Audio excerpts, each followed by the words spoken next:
June నెల నాటికి July నెల నాటికి ఎట్టి పరిస్థితుల్లోనూ కూడా తాళ్ళూరు లిఫ్ట్ పూర్తవ్వాలి, నీరు గ్రామాలకు వెళ్ళాలనేటువంటి ఉద్దేశంతో ఉన్నారు. ఇక్కడ శంకుస్థాపన లేట్ అవుతుంది.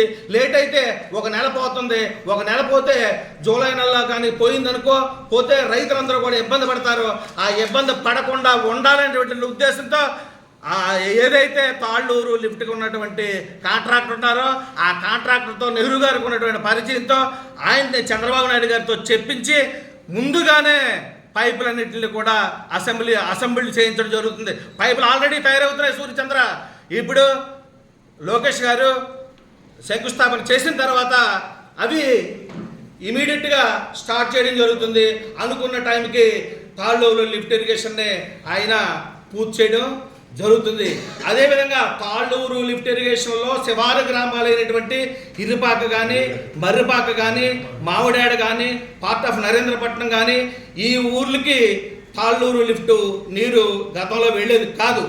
అందుగురించి జ్యోతుల నెహ్రూ గారు ఏం చేశారంటే ఈ గ్రామాలకు 1 ఎకరం కూడా నా నియోజకవర్గంలో ఉండకూడదు, వాటర్ లేకుండా ఉండకూడదు, సస్యశ్యామలంగా ఉండాలనేటువంటి ఉద్దేశంతో ఆయన ఏం చేశారంటే జ్యోతుల పాపారావు లిఫ్ట్ ఇరిగేషన్ అనేటువంటి ఒక స్కీమ్ పెట్టి 3,50 కోట్లు శాంక్షన్ చేయించి ఆ 3,50 లక్షలతో కూడా ఇమీడియట్గా పనులు మొదలెట్టారు. ఆల్రెడీ పైపులు కూడా వేసేయడం జరిగింది. ఒక మోటార్లు బిగించడం మాత్రమే ఉన్నది. ఇది అభివృద్ధి కాదా సూర్యచంద్ర?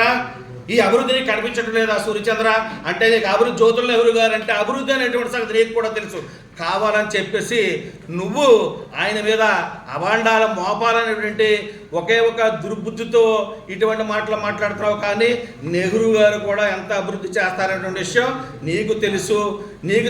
అయితే నువ్వు ఎన్ని మాటలు చెప్పినా కానీ ఎవరు కూడా నియోజకవర్గంలో ప్రజలు ఎవరు కూడా నమ్మే పరిస్థితి మాత్రం లేదు.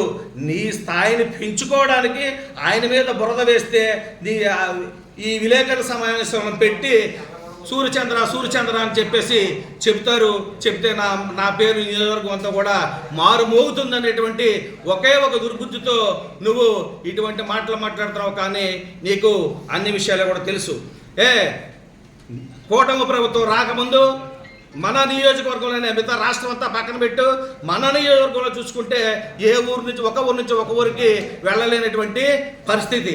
అటువంటి పరిస్థితుల్లో ఈవేళ 4 మండలాలలోని కలిపి 62 కోట్ల రూపాయలు 62 కోట్ల రూపాయలతో సీసీ రోడ్లు, బీటీ రోడ్లు కూడా ఏర్పాటు చేయడం జరిగింది. ఆ బీటీ రోడ్లో కూడా గండేపల్లి మండలంలో తాళ్ళూరు నుంచి ఉప్పలపేట వరకు, మల్లేపల్లి నుంచి సుబ్బయ్యపేట వరకు, జగ్గంపేట మండలంలో జయకుర్తి నుంచి బలభద్రపురం వరకు, రాజపూడి నుంచి మన్నివారిపాలెం వరకు, అలాగే కెల్లపూడిలో ఎస్పీ రోడ్ నుంచి సింహాద్రిపురం వరకు, బోల్పాలపట్నం నుంచి వీరవరం వరకు కూడా ఈ తార్ రోడ్లు, బీటీ రోడ్లు, తార్ రోడ్లు, సీసీ రోడ్లు కూడా అన్నీ ఏర్పాటు చేయడం జరిగింది. ఎంత అభివృద్ధి చేస్తుంటే నువ్వెందుకు జ్యోతుల నెహ్రూ గారిని విమర్శిస్తున్నావో మాకైతే అర్థం కావట్లేదు. మాకు అర్థమైనటువంటి ఒకే ఒక మాట ఏంటంటే నువ్వు ఆయన మీద బురదల్లితే నీ స్థాయి పెంచుకోవచ్చు అని చెప్పేసి చూస్తున్నావు. కానీ ఇటువంటి వాటితో నీ స్థాయి పెరగదు సూర్యచంద్ర. నువ్వు చేసేటటువంటి కార్యక్రమాలు ప్రజల దగ్గరికి వెళ్ళి వాళ్ళ ఆశీర్వాదాలు పొందు. ఆ రకంగా నువ్వు నీ స్థాయి పెంచుకో. కానీ జ్యోతుల నెహ్రూ గారి మీద నువ్వు అభాండాలు వేస్తే ఎవరు కూడా సహించే పరిస్థితుల్లో లేరు, సహించరు కూడా. ప్రజలు ఎవరు కూడా నమ్మే పరిస్థితుల్లో లేదని చెప్పేసి ఈ సందర్భంగా తెలియజేసుకుంటూ నమస్కారం.